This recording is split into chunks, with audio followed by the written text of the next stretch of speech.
Robert Louis Stevenson once wrote, "Some places speak distinctly. Certain dank gardens cry aloud for a murder. Certain old houses demand to be haunted. Certain coasts are set apart for shipwrecks."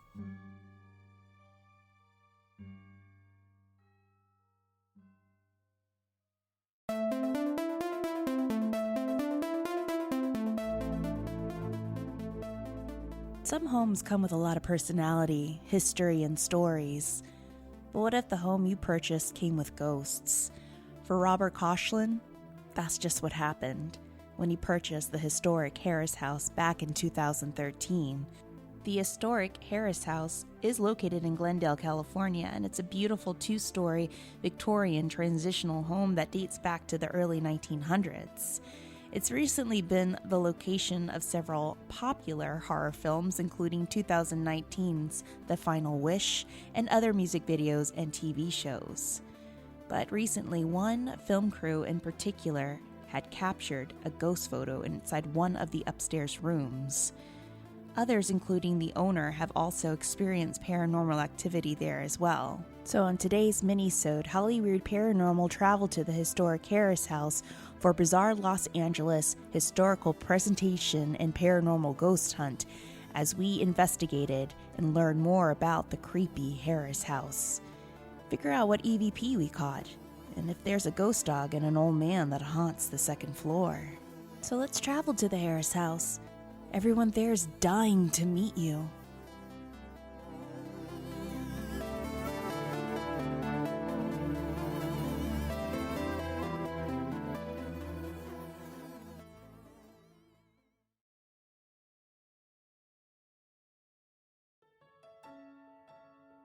The Harris House is a two-story single-family residence located in Glendale, California at the southwest corner of Wilson Avenue and Cedar Street. The home was built in 1902. It is an outstanding and remarkably intact example of residential architecture in early Glendale.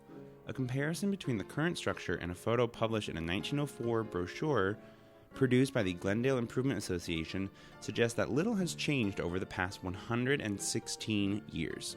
I'm actually 117, so I remember that. Stylistically, the house is a transitional hybrid that emerged as an ornate Victorian forms were rejected in favor of the more organic, horizontal qualities of the Craftsman style. It was built before Glendale's 1906 incorporation, and its original address, 304 West 3rd Street, reflects the time when the city's east-west streets were numbered and north-south streets were indicated by letters. The first owner of the house was Harriet Harris, a widow who lived in the house until 1917 and for whom the Harris House is named. There are some gaps in the subsequent ownership history, but it is known that Anna M. McCrea and her daughter Catherine lived in the house between 1921 and 1942. Mary Roseanne Reese acquired the house in 1942 and ran a boarding home for women from the home. The upstairs bathroom recalls that time with its dual toilet stalls and dual showers. It was then bought by Eileen Daviton in 1981, and she and her husband John Manis sold it to the current owner, Robert Koshland, in 2013. According to Robert, it seems like the past owners of the house may not have moved on. In other words, it's haunted AF, so good luck, girl, and the investigation. Okay, bye, and bye to all the ghosts. Bravo, girl. I'm very proud of you, even though I didn't put enough creepiness or booze into that story, and I'm sure some of our listeners can agree that they're wanting to hear the beads of sweat roll down your forehead and onto the ground, but maybe next episode. So guys, if you're curious about where the Harris House is located, then you can hop on over to 822 East Wilson Avenue in Glendale, California, because that's where it will be. And that is just for our, curious, macabre, paranormal LA seekers. It's definitely a great place to go and drive by, take a look at. Maybe, if Robert's not doing anything, you can knock on the door and say hi. But it's definitely a very beautiful house and a very eclectic house at that. And of course, when it comes to old Victorian houses, you gotta wonder, are there any ghosts? Is it haunted? And sure enough, I found out that it is. So here are the things. Back in March 8th and 9th, Bizarre Los Angeles, aka Craig Owens, who is the amazing and talented author of Haunted by History Volume 1, did an amazing historical presentation based out of the Harris house, but it didn't stop there. It also included a paranormal investigation and walkthrough of the entire house, which was really, really awesome and amazing. And I was very flattered and in awe when he approached ya girl right over here to lead a paranormal investigation group on the second floor in one of the most active locations of the house, which was the rec room that was connected to the master bedroom. And that area, highly active. We'll go into that soon. And that bedroom, very creepy. But we'll save the best for last, along with a very, very unique EVP that I collected while doing a session in that room with a group of thrill seekers, of course. So let's just jump into it and cross this creepy threshold and get into the unusual and unexplainable ghost stories that Robert shared with the rest of the group. The first story is the story of the chair. You see, there's a chair that was on the second floor of the house, and when Robert and his wife purchased the house, it came with this chair, and they just decided, okay, we're just going to keep it. And the chair sat at the foot of their bed in the master bedroom. Well, one night, Robert's wife woke up to find an old man sitting on the chair. And she completely flips out, wakes up Robert, as one should, of course. I mean, seeing an old, weird man sitting, at the foot of your bed on a chair, I would first off throw something, right? But she freaks out, wakes up Robert. Robert turns on the light, and right after he turns on the light, the man disappeared. So they couldn't explain what occurred. The wife swore up and down that she saw an old man sitting on that chair at the foot of their bed. So they end up moving the chair out of the room because the wife just couldn't sleep with that chair in there.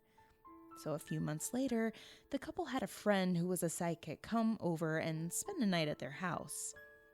Their friend ends up doing a little walkthrough and later asks the couple, "So what do you think about the old man that sits at the foot of your bed every night?" The couple was surprised because they did not breathe a word about the chair and about the old man sitting on that chair that night. And then their friend tells them, "Well, you see, he's a little upset with you because you took away his chair and he has nowhere to sit, so now he sits at the foot of your bed every single night." Creepy. If it was Bryce, burn the bed, burn the house, right? But it gets weirder. She picked up another entity that was roaming around the house. She picked up a vision of a little sick girl that would run back and forth on the second floor from the bathroom and into one of the rooms. A few weeks later, the couple had another friend staying the night at their house, and one night the friend woke up in the middle of the night to find a little girl jumping up and down on her bed. The friend got so freaked out that she just threw the covers out from under her and rushes out of the room and makes a beeline into the bathroom. Now, while she's making that beeline into the bathroom, she said that it felt like someone or something brushed against her, and she heard a little girl's voice say, "Sorry." So was it the little girl, the little sick girl that was running back and forth between the bathroom to the rooms? Quite possibly. But the friend never came back to spend the night. So here's another creepy story too. It's not 100% paranormal, but it is pretty interesting. A while back, Robert was greeted and visited by grandchildren of one of the past owners. And Robert was kind enough to ask the, grandchildren if they wanted to take a look inside the house. So they graciously obliged, and they walked in and did a little walkthrough. Robert noticed that they walked to the second floor, and they kind of stood frozen at one of the bedrooms that was on the left side of the staircase. He asked him, "What's going on?" And the grandchildren told him, well, we were never allowed in this room. This was our grandmother's room. She never wanted any of us to enter this room. We were never allowed, and we just have this weird vibe of walking into this room, which was kind of funny because Robert had this gentleman rent the room, and he felt very uneasy in that room, as if someone didn't want him there. And after the man moved out, Robert just had the room completely closed off. So during the tour, we were told that we were not allowed to enter that room because that was grandmother's room. Now we're getting into the creepier parts of the house. And surprisingly, it wasn't the basement, guys. We actually toured the basement, and the basement doesn't have any activity. But we did enter the rec room, which was on the second floor. And that room is connected to the master bedroom, which is the room where Robert has had a lot of experiences with the old man and an unusual black-blue smoky mist. We'll go into that later. The rec room is a very interesting room, and a lot of things happen there. Robert shared a story about dogs in that room in particular, the rec room. Whenever people would bring their dogs to the house, the dogs would just immediately go up to the stairs, past the other rooms, and go directly into the rec room and go crazy, running around, as though something or someone was calling them or beckoning them into that room. Robert and his girlfriend Cleopatra have a rescued Pomeranian, and they even mentioned that their little Pomeranian, this is so adorable, Mr. Apricot, yes, isn't that adorable? Mr. Apricot at times would go into the room and just run around back and forth, going crazy, as if something or someone is playing with the dog. Or another theory is that it could be a ghost dog, which they have seen, heard, and felt in and around the house. So not only does this house have a creepy old man, but it also has a ghost dog, which is really, really cute. So it might be the ghost dog that is beckoning these other dogs to come into the room whenever they enter the house, and even playing with Mr. Apricot. Who knows? But the rec room has also been witness to some unusual activity. So I'll leave it up to both Craig Owens and Robert on this little recording that I took from the rec room on the night of March 8th. And you definitely don't want to miss these stories out, guys, because they are pretty creepy and very unexplainable, but it makes you wonder, what's there? Is probably the most active room from what I've heard the stories. Now, this is the room where the dogs love to run around. Robert told a story. I'll give the clean version, but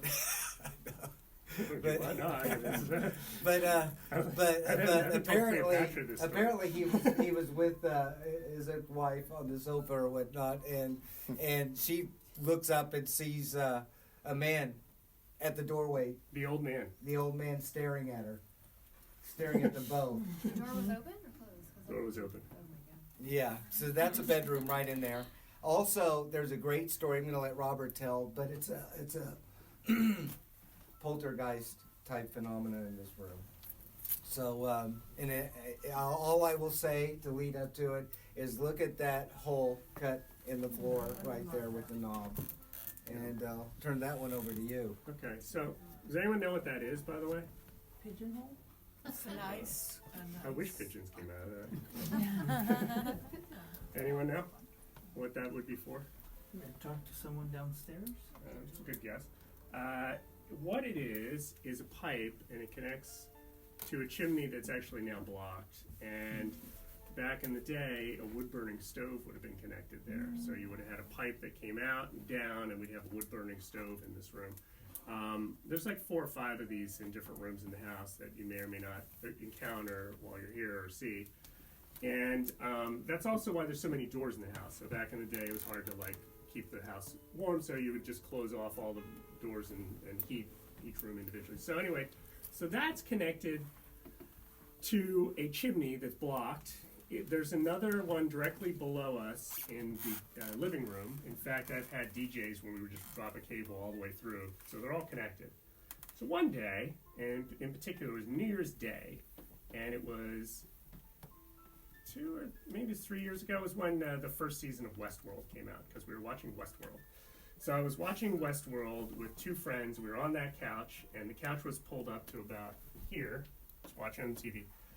And it was on New Year's Day. It was in the middle of the day. We had all the blinds drawn. It was dark in here, and I had already seen it, so I was kind of like spacing out, and I was thinking I was kind of sad. And a lot of the weird things that happened seem to coincide with me being sad about a thing. So sometimes they say I'm personally haunted, or I just bring it out. I don't know. So I'm not paying attention. I'm thinking, it's sad right now. Why am I so sad? And right then, this enormous crashing sound happens, like in the room, to the point where all three of us scream. We're like, ah! And we're like, what was that? What was that? I don't know. Something just fell down, or I don't know what. So we got up, turned the light on, and we're like looking around. That like plug had shot across the room and hit the wall. It had shot across the room with enormous force and hit the wall, and scared the crap out of us. That chimney's blocked. There was no other ones came off, and it wasn't windy or anything. It was just like a day, just like now. Like it was just dead still out. So I don't know exactly what happened, but that thing shot out, and if you try and take that out by your hand, it takes a lot of force to get it out. So if someone had been here when that happened, they would have been injured by it, because it was like a cannon. Really just crazy. So that was the thing that happened. The film crew thing, which I will get the photo out, it was a student production. It was a group of Saudi students that were here, and somehow they were using the house to look like a dormitory in Saudi Arabia, and they actually weirdly did a great job. I was like, how are you? I don't even know how you're doing this.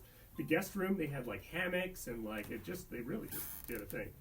But in their movie, a girl gets sent to like this school home for girls because she had like a magazine or something, and that's something that like you get a lot of trouble for, and she kills herself. So it was a very depressing story. So they were getting ready for this scene, and there was like a pipe going across the room, and the girl's hanging. She was standing on like an apple box, just holding on, and what happens is then she just dangles from it, and they do their scene, right? So they were setting up and taking photos, and then they take this one weird photo. So I had gone to lunch. I wasn't even in the house. I come back, and one of them comes up and is like, "Do you have ghosts in the house?" And I was like, "Maybe. Why?" And they're like, "We think we took a photo of one." I was like, well, what's it look like? They're like, "It looks kind of like smoke." I was like, "Yes, that's what they look like." And then they all freaked out, and then they got all these like Arabic prayers and chants, and everyone was walking around with their phones with these Arabic prayers. I was like, it was really spooky. It was spookier than the photo. I was just like, this is really just like these echoing like prayers through the house. So anyway, so that was that story. So I have the photo, and what it is a series of pictures that culminate in this weird photo. So I'll show you in groups, I guess. So here they are. They're just getting ready, and they were taking these photos. And then in the last photo, what's the problem here? In the There it last is. photo, You see it? It's like a black shroud that just kind of comes down. Yeah. Like on his head, right? yeah, it was a Yeah. series of 5 photos, which it doesn't appear in, like all taken within a few seconds of each other. And no It's one, partially obscuring the light. but you can sort of partially see through it a obscuring little. the face. Yeah. Yeah. So. It's almost like someone dumping black sand, you know, like Yeah. a That's bucket what of it black looks like. sand. Yeah. But what's interesting is, again, when you know that the history was this used to be a women's boarding house, and then you get a film crew shooting something where they recreated a women's dormitory, and then you get this. Big So this, there may be a correlation. I mean, I always say that, you know, when I did my photo shoots in haunted locations, I would pick a story from the history, reenact it, and sometimes paranormal activity would break out. So this may be this may be a clue, as there may have been some real drama here when it was a women's boarding house. Must have been some deep undercurrents or something. But also, it just, to me, my first impression is it looks like a black shroud. coming in, or a bucket of black sand. And it looks like the woman is about to hang herself in the photo itself. Which she was. And I think that you know, it makes you wonder, okay, the hood, it's like a hood over the head, you know, what does it mean? Was there a suicide here? I don't know, and certainly found no record of it, but so I won't go there. But I will say that there may have been some very drama, and of course I still am wondering what happened to that guy in 1936 that died at the age of 30. You know, was he a suicide, or did he die of illness? He was in a car accident. No one knows. So I look at photos like this. If they are paranormal, it's a clue. It's trying to convey something. Something got stirred up. It's trying to convey, and the best we got is this like black shroud. Okay, we're gonna go into, as we come in all the way, and the thing that happened in this room is going to be one of the most, it was the most dramatic thing that I've ever experienced in this context. So this is the room of the infamous old man in the chair. When that incident happened, the bed was opposite, was on that wall, and the chair was here against the wall, directly facing the bed in a classic horror movie setup. So one of the scariest things is we had a film here recently, and they had like all these antique dolls, and they like lined them up along here, all facing the bed, and then they were here for like a week, maybe longer. I don't know. It was like terrifying. And they were like, they'd be like, okay, we're on break, so anything we can do? I was like, put blindfolds on all the dolls. So this room, the master bedroom, now, I don't think, it probably is never a master bedroom in the history of this house until I moved here, because this would not be where you'd have the master bedroom. Also, we didn't have AC here until I put it in, so this room would be really hot. When I bought the house, there was like a tiny, the smallest possible bed. I don't even know if they sell beds that small in this room, and it was like empty, like a rocking chair in that bed.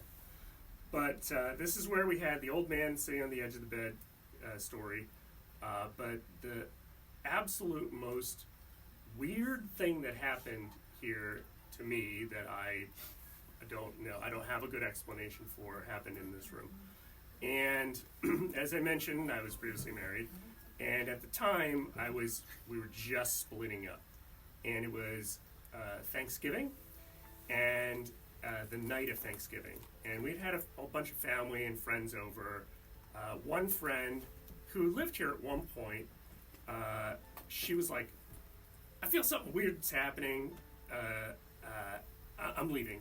There's like some kind of ghost thing happening. We're like, okay. And she would say that she was Chinese, and like in Chinese culture, ghosts are around because they're here for revenge. Like they're sticking around for evil purposes. And so it's interesting, when I've had Chinese people stay here, I did Airbnb for a while, I was like, don't mention the ghosts, because like they're gonna freak out and leave. So like, because in some cultures it's one thing, and other, like in Thai cultures, ghosts are like your ancestors, and you like put food out for them and like welcome them.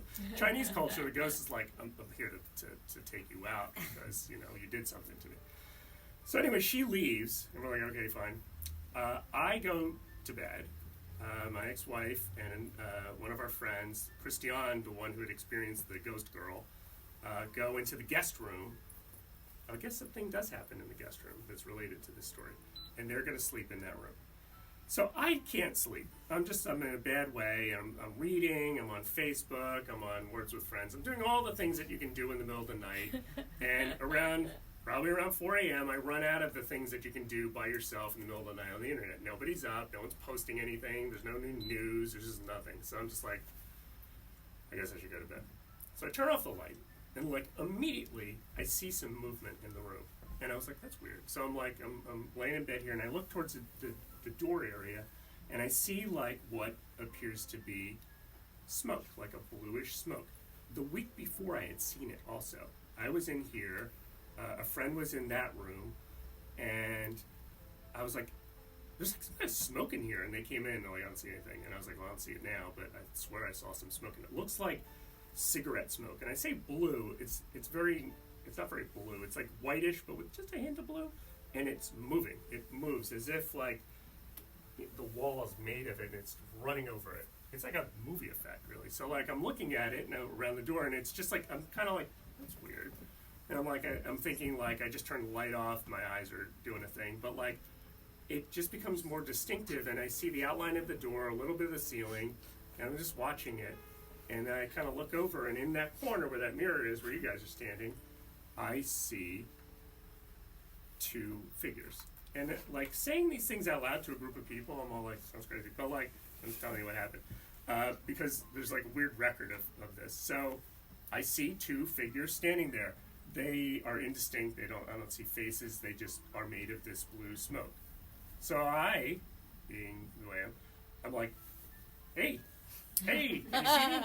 And I will say this. I was so sad when I went to bed because, like, we're splitting up. It's Thanksgiving. The family's over. I was just in a terrible mood. I was so weirdly happy, like, ecstatic. I was like in immediately amazing good mood. I was like so happy. I was like, hey, hello, hi. And I'm laying in bed doing this, like, kind of sitting up. I'm like, hey. And the figures come right up to them, just like that. Oh. I know. You'd think you'd be scared. I was not scared. I was like, you can see me. I was like, hello. You know, what? Hey. But they just stand there, and they look like they, like, turn to each other a little, and then, like, they're looking, and I'm, like, talking, but I'm like, I don't think you can see me. Can you? Or are you like, am I a ghost? Do I look like a ghost? I'm all, like, doing stuff.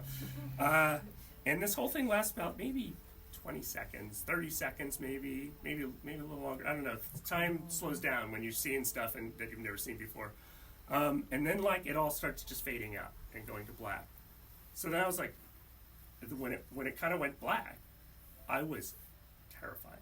Like, I went from being, like, super happy to being, like, scared. That was the only time I was really scared, other than when that thing flew, but that was more like alarm. I was like, what just happened? Did I just die? And I was thinking I saw, like, a light, I saw figures, I'm, like, putting it all together. I'm like, did I just, like, have a near-death experience? Because, like, it was, like, it's just like they say, you know? And I was just like, did I see a ghost? Did I see another dimension? Was that happening in the future, in the past? Did they see me? They saw me, but, like, did they hear me? I'm like, I don't know. So I was kind of, like, just all freaked out about it. So I turned the light on, and then I was like, okay. So I turned the light off. Didn't happen again. Turned the light on. Well, I'll post about it on Facebook, because, like, what else am I going to do? So, like, I write this post on Facebook. It's, like, 4 in the morning. It's, like, 4:20 in the morning now. I write this whole thing up about what I experienced, blah, blah, blah.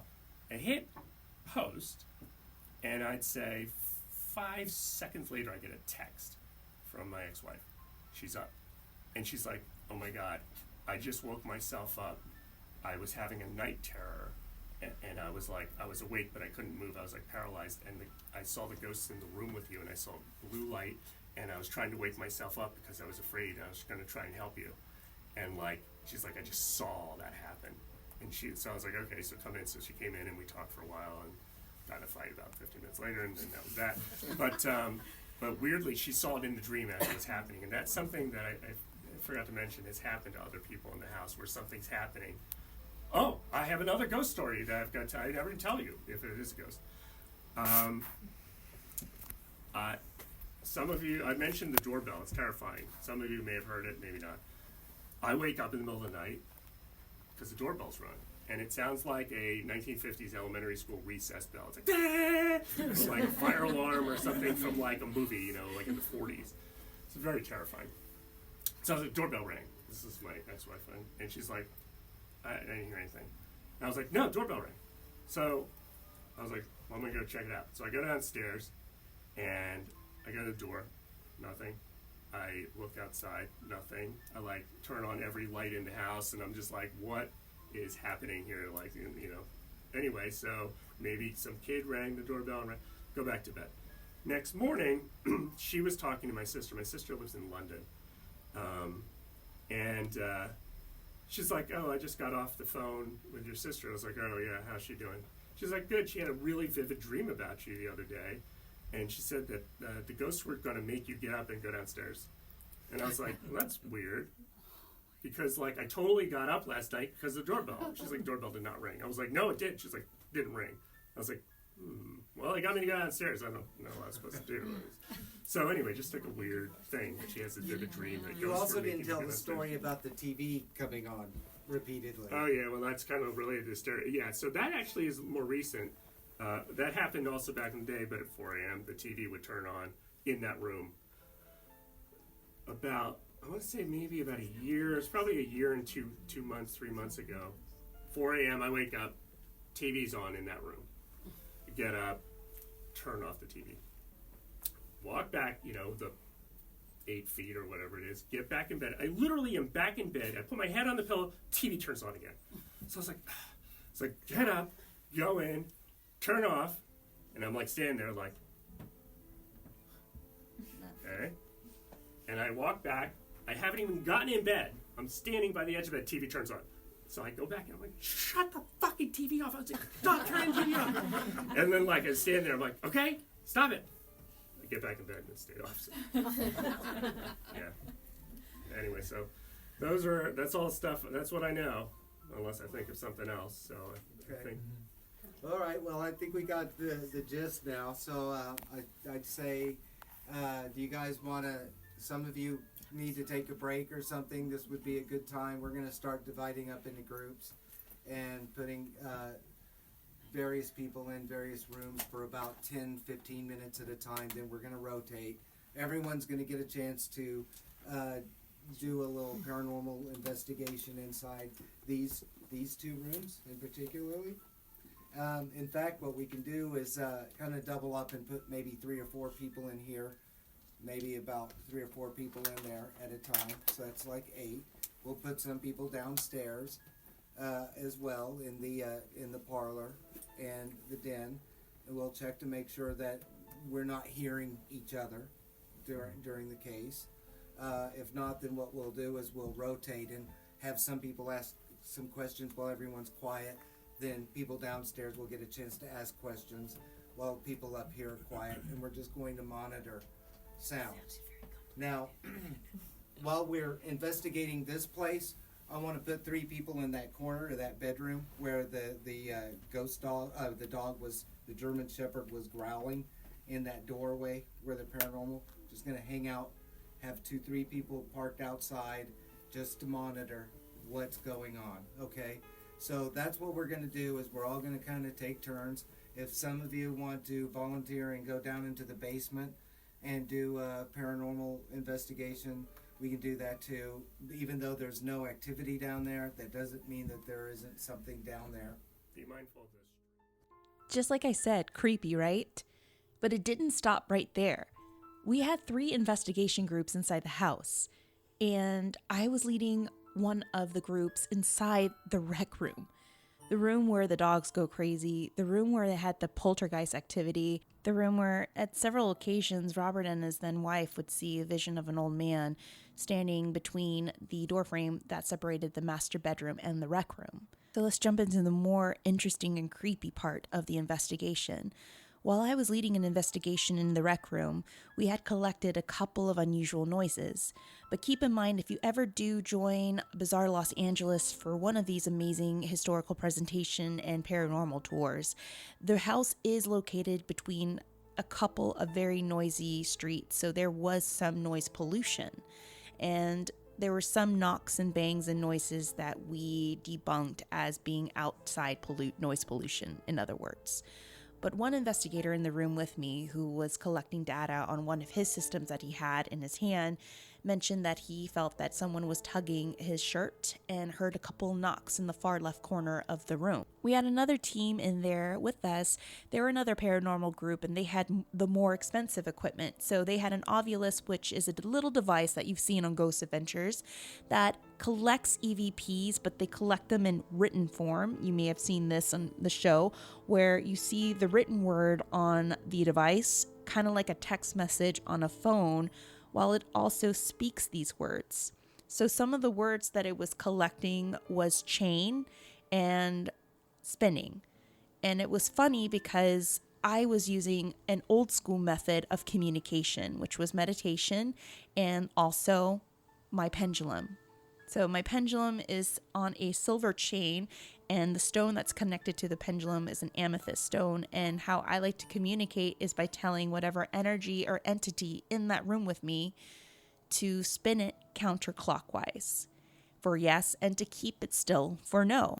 Now, during our session, we weren't getting a lot of activity. But when Robert soon joins my group, that's when the activity really increased. Robert sat on my left, and I kept the pendulum still because I wanted to ask questions in reference of Robert. So one of the questions was, do you like us being here? The pendulum starts to circle for yes. I would tell the pendulum to stop spinning, and it will immediately stop. Then I asked the pendulum, do you like the fact that Robert purchased this house? And it started to spin for yes again. Then I started to ask Robert, why don't you ask whatever's here to spin this pendulum? And then he said, okay. Are you the old man that's spinning the pendulum? And then the pendulum started to spin counterclockwise on command, quite rapidly. As we start going deeper into the questions, I asked the pendulum, is it you that keeps on showing themselves to Robert? And can you show yourself right now to this group? The pendulum immediately spins counterclockwise. And as it's spinning counterclockwise, I'm noticing that my right hand that's holding the pendulum is starting to get really, really cold. Then soon out of nowhere, I see what looks like a small blue orb shoot in front of my pendulum. And right after I noticed this, Robert says to me, did you see that? And I said, yes. Robert then tells me, as that happened, I noticed a blackish blue mist surrounding your pendulum as it was spinning. But then it gets really exciting. We move into the master bedroom, and we started to lead another group there. Now, Robert wasn't a part of this group. It was me, and I believe it was 6 other people. I'm going to play this recording for you. This was during one of our EVP sessions in the master bedroom. And if you remembered listening to the earlier part of this episode, this is the bedroom where Robert has had a lot of experiences, unexplainable experiences. And this is a room where the old man has been seen and felt and even heard. So in this recording, you'll hear a male voice in the background. It's in the next room, it's in the rec room, and that's Craig's voice. And he's leading another investigation there. But then you'll hear a young woman asking the questions. How old are you? And that's Elle. She was in one of our groups. You'll hear another voice in the background responding. And that voice is definitely inside the room, and it doesn't belong to Craig. So let's take a listen. Can you tell us how old you are? Can you tell us how old you are? It sounds like an immediate response of an older man with a raspy voice saying the word old. And there were no other older gentlemen in the room with us. There was a younger gentleman, but he was quiet the whole time. I'm not a sound engineer, guys, so I'm trying my best to amplify the sound. So here it is again. Can you tell us how old you are? Can you tell us how old you are? So I had a couple of friends of mine who are paranormal investigators and researchers listen to the EVP, and they clearly hear a man's voice in the background, immediately respond to Elle saying the word old. And they had mentioned that it does sound like it's in the room, and it is immediate response, and it does sound like an older man. Before the tour and presentation started in the Harris house, I ran into one of my para homegirls, Lilia, who is actually a very, very, very popular psychic, and she's very sensitive. And when we traveled to the second floor, before we ever heard the story of the old man in the master bedroom, Lilia mentioned that there is a very, very strong male energy in that master bedroom. And at first she had to even take a step back. So that kind of, in my opinion, verified that there is a very strong male presence in that room that has made himself known in many ways. Throughout the night, other individuals collected other pieces of evidence. I know the second night that an investigation was done there on March 9th, there was an EVP recording of what sounded like a cat meowing, so there could possibly not be a ghost dog, but maybe a ghost cat. Other individuals captured phantom footsteps, along with phantom voices in the background in other EVP sessions in different areas of the house. But here's something that did spark my interest, and I noticed this throughout part of the investigation, especially in the master bedroom. Usually when we go into an area or in a room that has paranormal activity, we always notice a decrease in temperature. And for non-light spirits tend to take energy from the space and it creates the feeling of coolness, right? Well, in the master bedroom, the bedroom was really, really cold. And during the investigation, several individuals started to feel very, very, very warm. And I was thinking, okay, maybe it's just anxiety, nervousness, probably hormonal change, or the fact that there's, 6 to 7 people in the room. But one of my paranormal, senseis mentioned to me after reviewing the evidence at the Harris house is generally it is deceased loved ones who are crossed over, spirit guides and angels that tend to add energy into the space and create the feeling of warmth. In other words, whenever there's a yin, there's going to be a yang. There's going to be an opposite effect, which I found quite interesting. Love to know your thoughts. Have you ever felt a room go very, very warm during an investigation? Let us know. Email us at hollyweirdparanormal@gmail.com. So as a conclusion, is the historic Harris house haunted? In my opinion, I 100% agree. The first-hand accounts from Robert and his past wife, along with the accounts of other visitors that have stayed the night there, they've felt and definitely seen something at that house. Not to mention what we went through during our investigations deems credible. So here's our closer. Would you stay at the Harris house?